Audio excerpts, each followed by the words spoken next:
الأحلام المنامية الدالة على وجود إصابة روحية.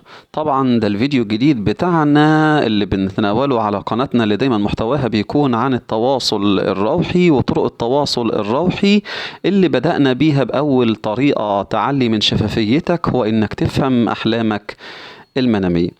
طبعا نقطة مهمة قوي في حياتك وتخص أحلامك المنامية، هو إيه الأحلام اللي أنت بتشوفها في منامك تثبت ليك وتكون دليل وكشاف ليك يعرفك إن أنت اتصبت.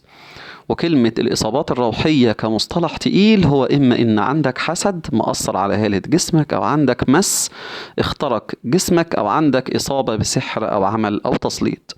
وبالتالي أول ما أنت بتصاب أو حتى ماشي في مرحلة الإصابة أو ماشي في كورس علاج، بفضل الله لحين ما يتم الشفاء من الإصابة، بتجيلك بعض الأحلام المنامية اللي تعرفك إن أنت مصاب أو خلاص بتخف أو تم انتهاء الإصابة الروحية. وهنا هنتناول بعض الأحلام المنامية اللي هي قطعا بتشير ليك إن خد بالك أنت عندك إصابة روحية. الأحلام المنامية دي رقم واحد فيها هو رؤية الحيوانات، القطط، الكلاب، الحيات، العقارب، التعبان. رؤية الحيوانات زي ما قلنا دليل على صحة الحلم، أول ما نلاقيها موجودة معانا هي كمان بتشير على إصابتك بإصابة روحية. تاني حلم معانا هو السقوط من مكان مرتفع، الناس اللي بتحلم انها بتقع من مكان عالي، الناس اللي بتحلم انها ماشية في صحراء او اماكن فاضية ودايما حاسس ان في حد وراه.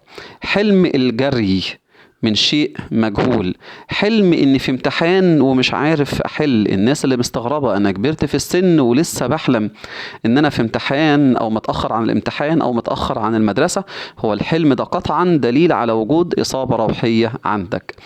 طبعا من الأحلام اللي بتدل أساسا هو وجود التعبان بأي شكل من أشكال المختلفة موجود معاك في الحلم المنامي بتاعك.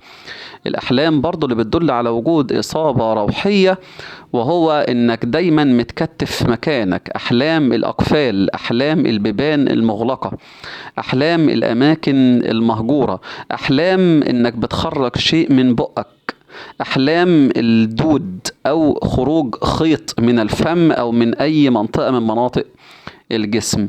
دي كلها على بعضها دلائل على وجود إصابة روحية عندك.